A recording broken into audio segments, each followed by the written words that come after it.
इन वेदों में किसी तरीके का परिवर्तन नहीं हुआ, लेकिन इन वेदों की व्याख्या की जा सकती है। अब व्याख्या कौन करेगा? तुम्हारे लिखा गया कि वेदों की व्याख्या करेगा ब्राह्मण, और उसमें भी पुरोहित ब्राह्मण उसकी व्याख्या करेगा। तब बाबा साहब अम्बेडकर ने कहा कि जाति व्यवस्था में दलित कभी पुरोहित नहीं हो पाएगा, दलित कोई ब्राह्मण नहीं हो पाएगा। जब वो ब्राह्मण नहीं हो पाएगा, उसकी व्याख्या नहीं कर पाएगा उन धर्मों की, तो उसको बदल दिया पाएगा। इसीलिए 1935 में वो समझ गए, 1959 में स्वीकार कर रहे हैं बाबा साहब अम्बेडकर कि भारत में जाति व्यवस्था खत्म नहीं होगी। जब जाति व्यवस्था खत्म नहीं होगी तो फिर क्या किया जाए जिससे शोषण से मुक्ति हो? इस दलित और वंचित समाज जो पिछड़ा समाज था, इससे इसकी मुक्ति का तरीका क्या होना चाहिए? तो बाबा साहब ने अन्य धर्मों का अध्ययन करना शुरू किया। जब अध्ययन करना शुरू कर दिया तो शुरुआत में बाबा साहब अम्बेडकर का झुकाव सिख धर्म की तरफ था। सिख धर्म की तरफ बाबा साहब जाना चाहते थे, और शर्त ये थी कि वो जो पूना फैक्ट हुआ था जिसमें हमें वोटिंग राइट्स मिले, जिसमें हमें अधिकार मिले, जो आरक्षण मिला, बाबा साहब ने पूरे समाज को आरक्षण दिलवाया। उसमें शर्त ये थी कि हिंदू समाज का अगर कोई अछूत है, व्यक्ति दलित है, सिर्फ उसको आरक्षण की व्यवस्था है। हिंदू समाज से किसी दूसरे अगर वो धर्म में जाता है तो उसका आरक्षण छिन जाएगा, उसका आरक्षण चला जाएगा। जब सिख धर्म में जाने की बाबा साहब अम्बेडकर ने सोची तो सिख धर्म के तमाम अनुयायी ने बाबा साहब अम्बेडकर संपर्क किया, और जो स्वर्ण मंदिर है वहां के बहुत सारे लोग बाबा साहब अम्बेडकर के पास पहुंचे। तो बाबा साहब अम्बेडकर ने देखा कि कहीं सिख धर्म में भी तो जातिवाद नहीं है। बाबा साहब अम्बेडकर ने अपने पुत्र को, अपने भतीजे को स्वर्ण मंदिर भेजा है देखने के लिए, उसमें जातिवाद तो नहीं है। तब उन्होंने पाया कि उसी तरीके की व्यवस्था जो हिंदू धर्म में है वो सिख धर्म में भी, इसलिए बाबा साहब अम्बेडकर ने सिख धर्म को अपनाने से इनकार कर दिया। बाबा साहब अम्बेडकर के पास मुस्लिम धर्म से बहुत सारे ऑफर आने लगे। दुनिया के मुस्लिम जो देश है उन्होंने बाबा साहब अम्बेडकर से कहा कि अम्बेडकर तुम्हें धर्म परिवर्तन कराने के लिए अपने समाज के लिए जितनी भी संपत्ति, जितनी भी संपदा चाहिए तो सारी तुम्हें मिल जाएगी, आप मुस्लिम धर्म में आ जाइए। और मुस्लिम धर्म की जो बहुत सारी कुरीतियां भी है उनको भी आपको मानने की जरूरत नहीं है, आप मुस्लिम धर्म में आ जाए। तब बाबा साहब अम्बेडकर ने बहुत सोच विचार करके कहा कि मुस्लिम धर्म में जाना श्रेष्ठ नहीं है, मैं कोई ऐसा धर्म चाहता हूँ जिसमें समानता, स्वतंत्रता, बंधुत्व हो, भाईचारा हो, करुणा, मैत्रीशील हो। तो बाबा साहब अम्बेडकर को समझ आया कि एकमात्र पूरी दुनिया का ऐसा धर्म है वो बौद्ध धर्म है, इसमें समानता, स्वतंत्रता, बंधुत्व, भाईचारे की बात की जाती है, करुणा, मैत्रीशील है, वो बुद्धिज्म था। और 1956 में बाबा साहब ने यहाँ बुद्धिज्म दिया। क्यों? क्योंकि मैंने कहा 35 में वो समझ गए इस बात को कि जाति खत्म नहीं होगी। तो जब जाति खत्म नहीं होगी तो जाति खत्म करने को लेकर के आंदोलन क्यों चलाया जाए? आज मैं देखता हूँ बहुत सारे संगठन ऐसे हैं, बहुत सारे संगठन, बहुत सारी पार्टियां ऐसी हैं जो जाति खत्म करने को लेकर के आंदोलन चला रही है, जाति खत्म करने को लेकर के। और एक स्लोगन है उनका, सामाजिक परिवर्तन आर्थिक मुक्ति। सामाजिक मंच के माध्यम से बता दूं, सामाजिक परिवर्तन की लड़ाई बाबा साहब अम्बेडकर ने 1935 तक लड़ ली। उसके बाद बाबा साहब अम्बेडकर ने सामाजिक परिवर्तन की लड़ाई छोड़ दी, क्योंकि वो समझ गए कि जाति को खत्म नहीं किया सकता तो समाज परिवर्तन नहीं हुआ। तब बाबा साहब अम्बेडकर ने कहा कि मुक्ति का तरीका क्या होगा? तब बाबा साहब ने सोचा कि मुक्ति का तरीका सामाजिक परिवर्तन नहीं है। बाबा साहब ने कहा कि मुक्ति का तरीका धर्म परिवर्तन है। आप धर्म परिवर्तन करके बौद्ध हो जाइए और सारी जाति आपकी बाहर रह जाएगी। दुनिया का कोई व्यक्ति आपको जाति के नाम पर टॉर्चर नहीं कर पाएगा, आपका शोषण नहीं कर पाएगा। तो वो तरीका बाबा साहब ने बुद्धिज्म बताया, बता दिया। हम लोग घूम रहे हैं तमाम सारे संगठन, सामाजिक परिवर्तन आर्थिक मुक्ति, सामाजिक परिवर्तन आर्थिक मुक्ति, सामाजिक परिवर्तन आर्थिक मुक्ति, नारे लगा लगा के थक गए। हमारे भी कान पकड़ रखे होंगे तो समझ नहीं पा रहे कि सामाजिक परिवर्तन की लड़ाई नहीं है, ये धर्म परिवर्तन की लड़ाई है। बाबा साहब ने कहा कि सामाजिक परिवर्तन की लड़ाई होती तो बाबा साहब अम्बेडकर कभी बुद्धिज्म नहीं अपनाते। बाबा साहब अम्बेडकर आखिर तक हिंदू धर्म में रहते और व्यवस्था से लड़ते, लेकिन वो समझ गए थे कि इस व्यवस्था को बदला नहीं जा सकता। इसलिए अगर शोषण से मुक्ति चाहिए तो व्यवस्था से निकल करके आप दूसरी जगह जाइए। और फिर दूसरी जगह बाबा साहब ने कहा बुद्धिज्म है, और बुद्धिज्म बाबा साहब अम्बेडकर चले गए। तब बाबा साहब अम्बेडकर ने कहा जाति के नाम पर शोषण खत्म हो जाएगा, उसका एकमात्र तरीका कोई है तो बुद्धिज्म है, बौद्ध धर्म।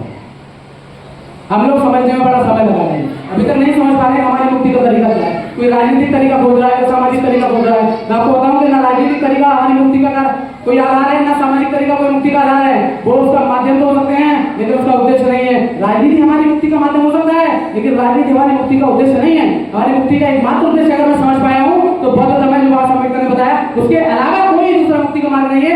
आज बौद्ध बने या कल बने, आने वाले कल में बने, आपको बौद्ध ही बनना पड़ेगा। जो शोषण से मुक्ति चाहते हैं, अगर इस व्यवस्था में रहेंगे तो आपका शोषण हजारों हजार साल से हुआ है और मैं दावा देता हूँ हजारों हजार साल तक होगा। कोई अम्बेडकर आपको नहीं बचा पाएगा, कोई पेरियार नहीं बचा पाएगा, कोई काशीराम नहीं बचा पाएगा, कोई मायावती नहीं बचा पाएगी, कोई ज्योति फुले नहीं बचा पाएगा, कोई संत कबीर नहीं बचा पाएंगे, कोई गुरु नानक, कोई रविदास, कबीर, बुद्ध भी नहीं बचा पाएंगे। आपको अगर बचना है तो बुद्ध की शरण में जाना पड़ेगा। बाबा साहब बुद्ध की शरण में गए, पूरी दुनिया को बुद्ध की शरण में जाना पड़ेगा। कोई दूसरा तरीका है ही नहीं साहब, और कितना भी कोशिश कर लीजिए। मैं आपको बता नहीं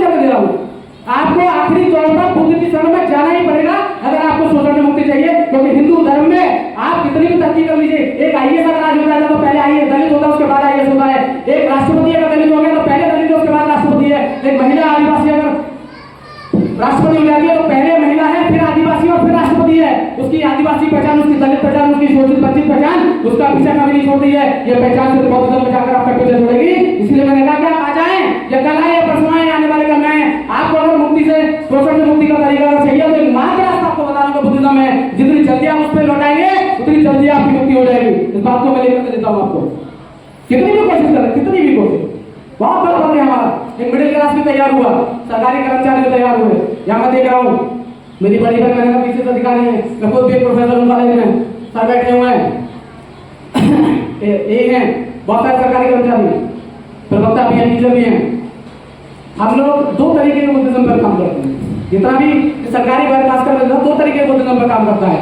एक बुद्धिज्म वो है, इसको मैं देखता हूँ जो सैद्धांतिक बौद्ध है।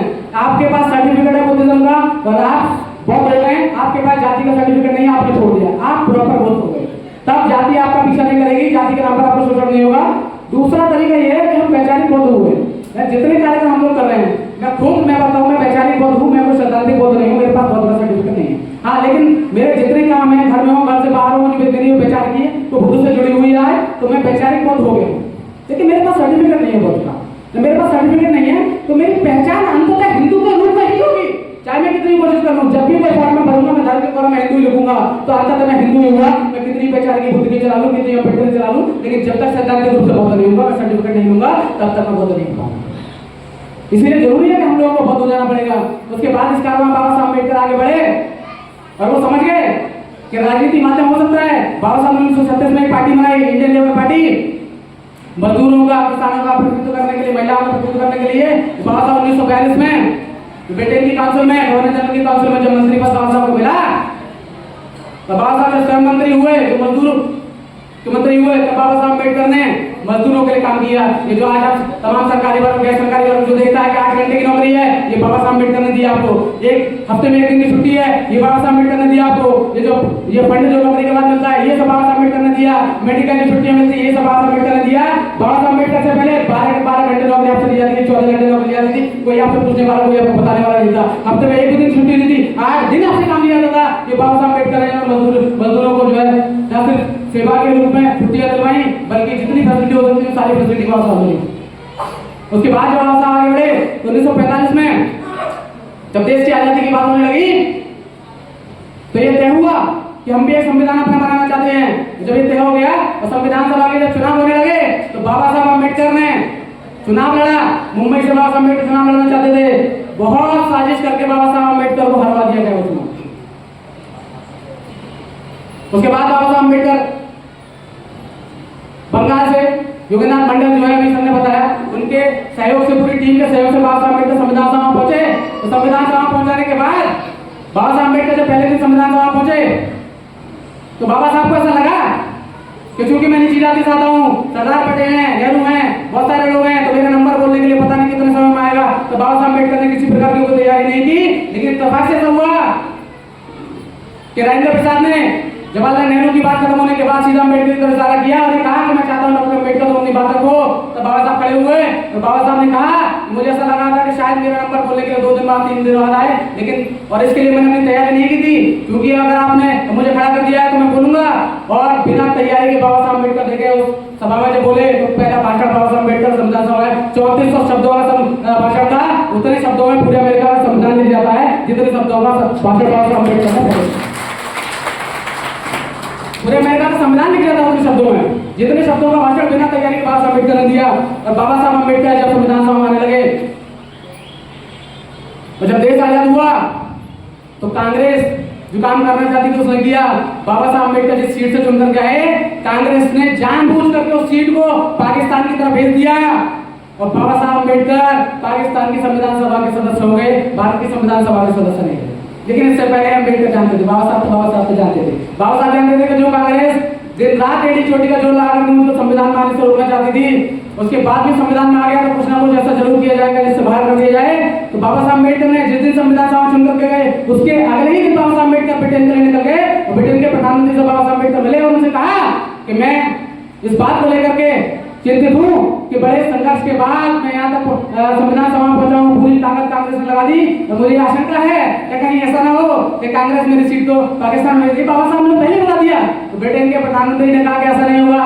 जब पाकिस्तान में बाबा साहब अम्बेडकर की सीट भेज दी, उसके अगले दिन ब्रिटेन के प्रधानमंत्री का खत आया जवाहरलाल नेहरू को।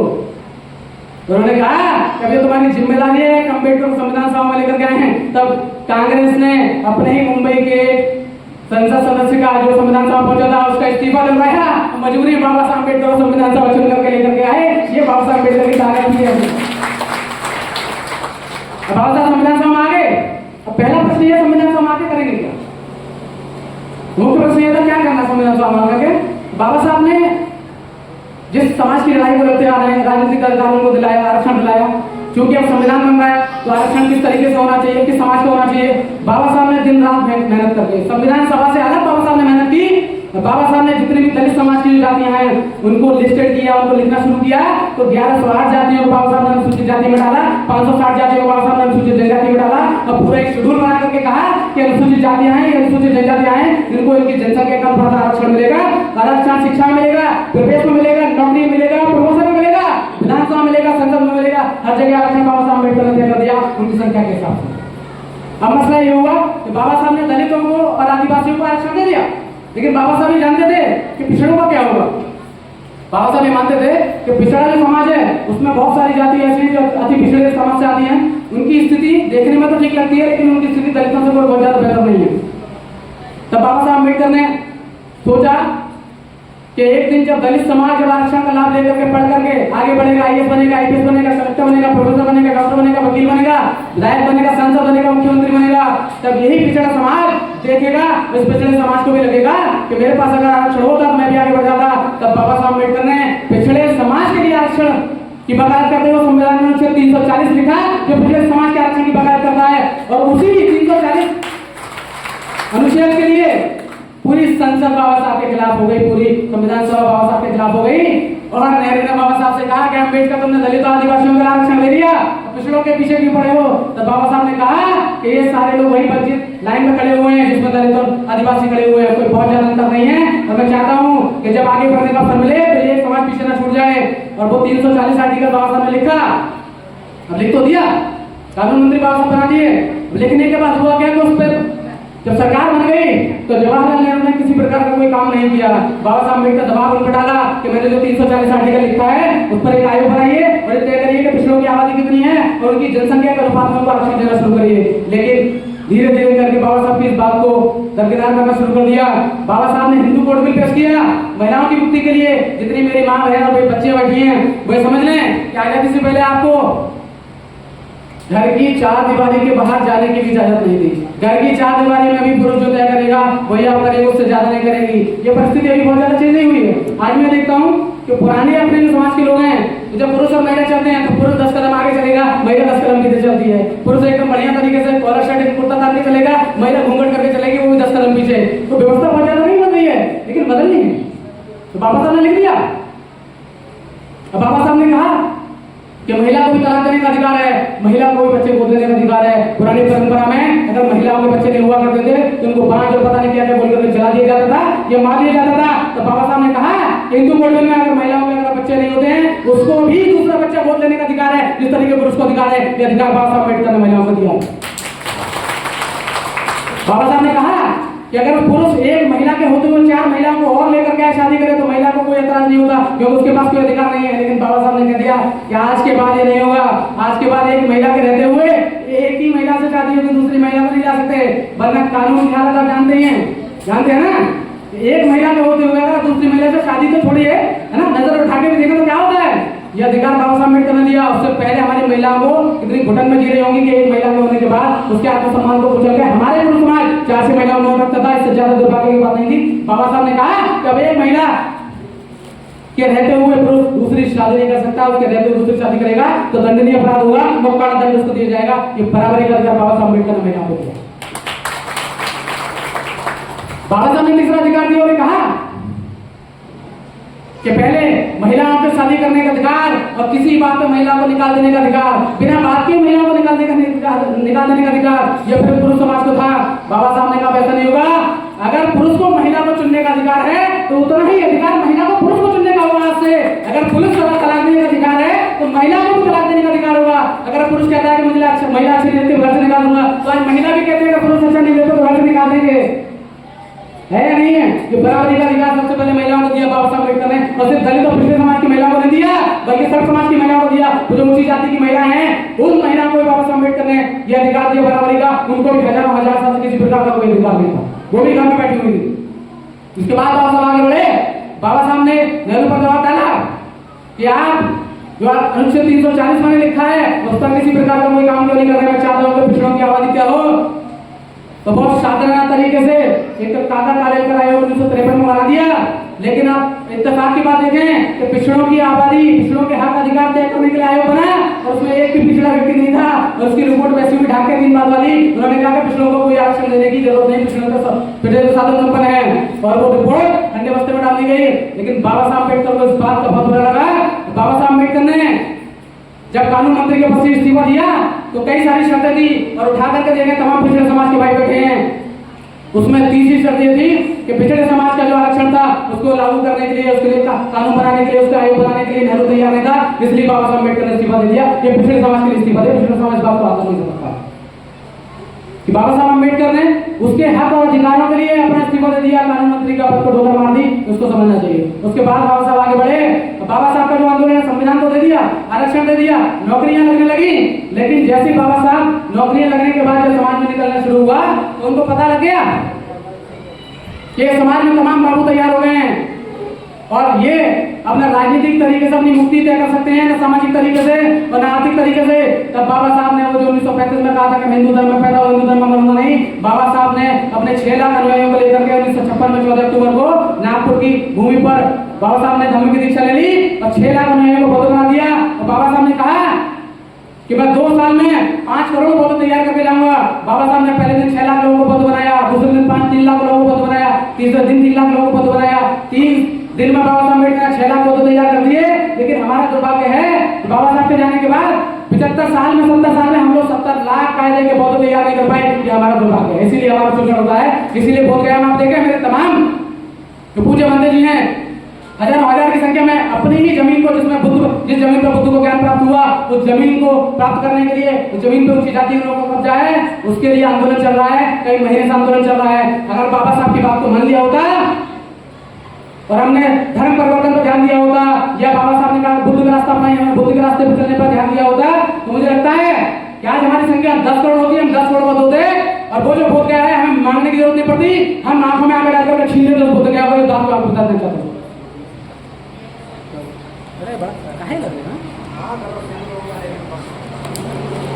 उसके बाद बाबा साहब 1956 में गुजर गए। तो 56 एक ऐसा समय था, मैं कहता हूँ कि 1956 एक ऐसा समय था जब कई सारी घटनाएं एक साथ घटित हुई। ये वही समय था जिस 1956 में जो प्रदेश की 4 बार मुख्यमंत्री रही माननीय बहन जी का जन्म हुआ। उसी 1956 में बाबा साहब मान्यवर कांशीराम ने ग्रेजुएशन कंप्लीट किया रोपड़ से। और बाबा जो मान्यवर कांशीराम देहरादून में नौकरी के लिए चले गए।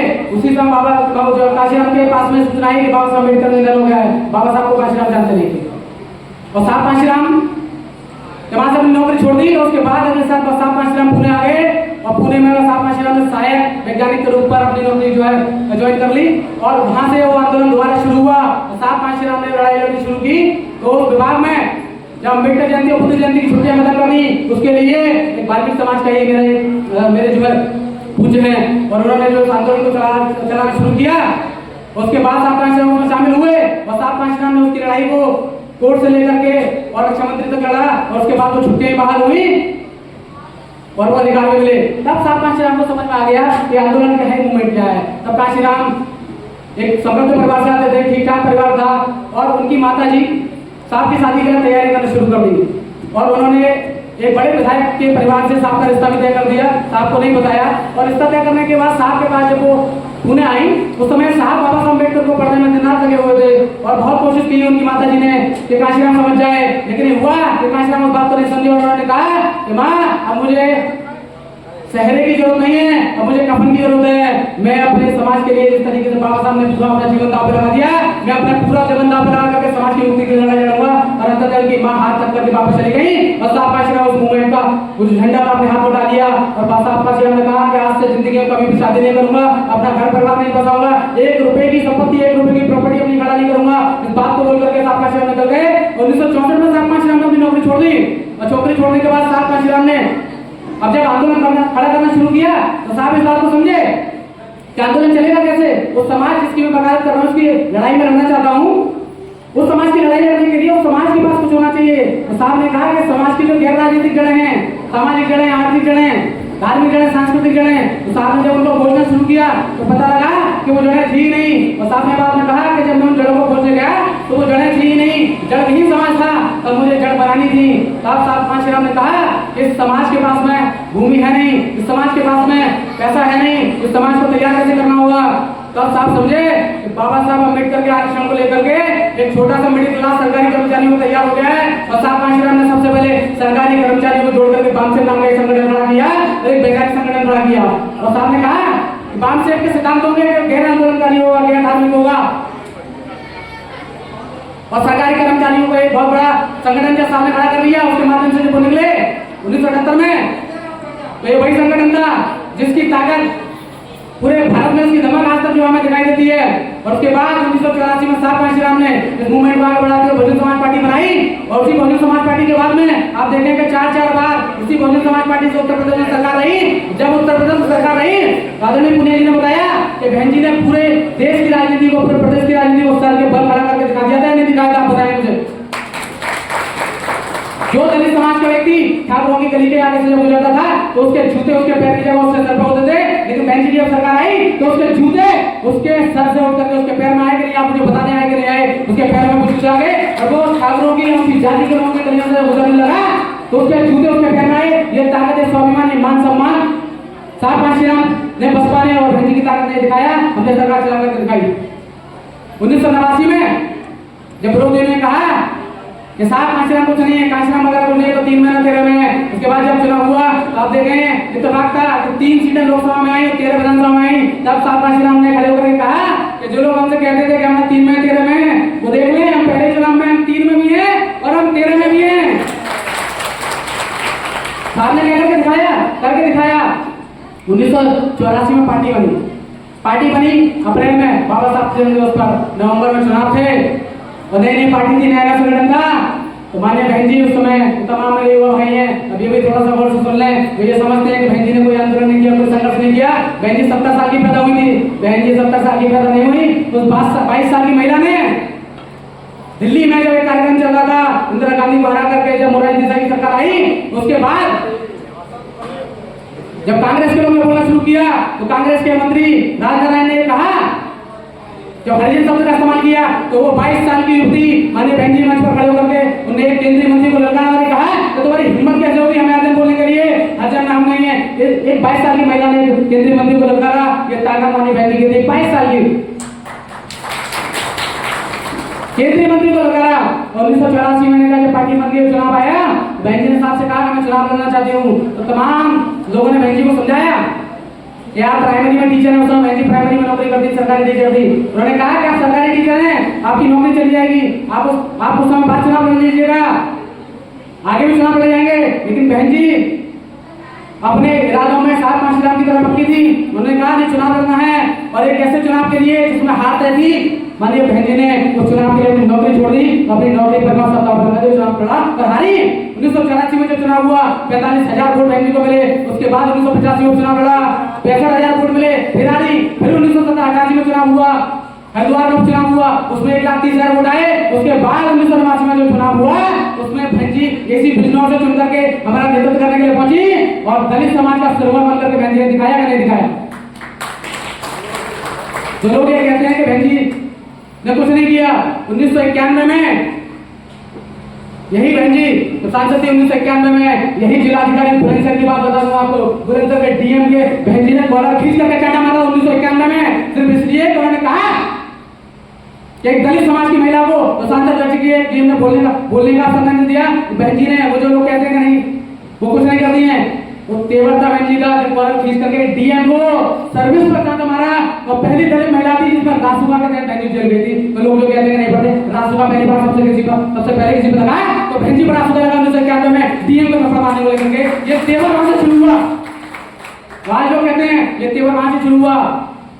उसके बाद जब आगे बढ़ते गए 95 में सरकार हम लोगों ने बनाई, 97 बनाई, 2002 बनाई, 2007 में पूरे बहुमत से हम लोगों ने सरकार चलाई और 4 बार में हम लोगों ने बता दिया कि दलित समाज कमजोर जरूर है लेकिन थका हुआ नहीं है।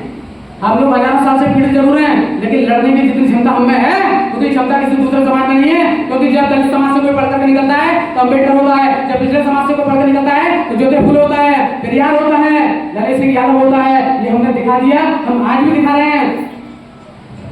इस बात को हम लोग लेकर के लगातार कोशिश कर रहे हैं। अब जो बात मैं बताना चाहता था, मुझे लगता है कि समय काफी हो रहा है, बोलते बोलते मुझे जल्दी समाप्त करता हूँ मैं।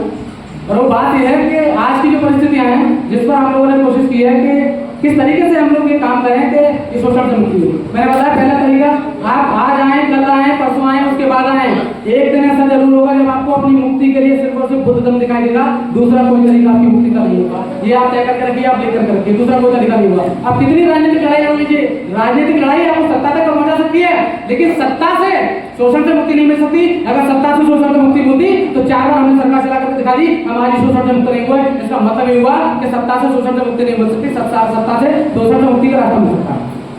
हमारे साथ कई दुर्भाग्य हुए। पहला दुर्भाग्य हुआ कि बाबा साहब अम्बेडकर ने जब कहा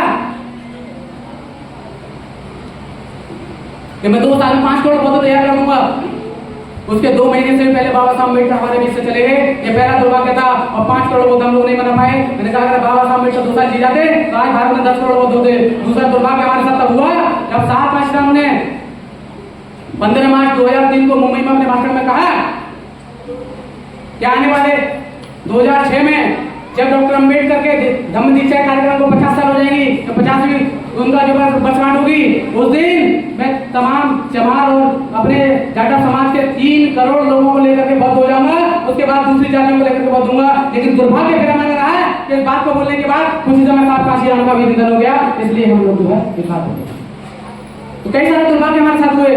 अब मैं देखता हूँ कि समाज उस तरीके का बनता है जिस तरीके का लीडरशिप होती है, जिस तरीके की लीडरशिप चलती है। जैसा लीडर होगा, जैसा नेतृत्व होगा, उसी तरीके का समाज वैसा हो जाता है। एक समय ऐसा था कि 7 काशीराम ने बिना झंडा चलाए देश की ना सिर्फ सबसे बड़ी पार्टी बनाकर दिखाई बल्कि देश का सबसे बड़ा आंदोलन खड़ा किया और 4 बार प्रदेश का सबसे मजबूत सरकार चला करके दिखाई, एक आंदोलन चला करके दिखाया। लेकिन आज मैं देखता हूँ कि नेतृत्व की शून्यता का दौर है। जितने भी लीडर हमारे हैं, बहन जी बहुत सीनियर हैं, मैं देखता हूँ बहुत उम्र उनकी हो गई और सेकंड लीडरशिप उनके बाद में ही मुझे कोई खास दिखाई नहीं देती है। और दूसरे किस्म के जो विनोद लेकर करके आए हैं उनकी समस्या मैं देख रहा हूँ कि लीडरशिप का अभाव है। लीडर हो जाना एक अलग बात है लेकिन लीडरशिप आ जाना एक अलग बात है। लीडरशिप ये तय करती है कि समाज को किस दिशा में जाना है और उसकी मुक्ति का तरीका क्या होगा। अंततः लीडरशिप ये सोचती है कि समाज की शोषण से मुक्ति का तरीका क्या होना चाहिए। बाबा साहब ने सोचा, बाबा साहब ने अपनी पूरी राजनीति एक तरफ रखी और शोषण से मुक्ति का तरीका बुद्ध धर्म बताया। साहब काशीराम ने पूरी राजनीति एक तरफ रखी और शोषण से मुक्ति का तरीका उन्होंने भी बताया कि 2003 में हम बुद्ध हो जाएंगे, 2006 में बुद्ध हो जाएंगे। लेकिन दुर्भाग्य रहा क्या साहब उससे पहले काशीराम चले गए। तो मैंने कहा, मैं अभी भी कह रहा हूँ, अपनी बात को खत्म कर रहा हूँ इस बात के साथ कि आप आज लौटे, कल लौटे, पैसा लौटे, आने वाले कल में लौटे।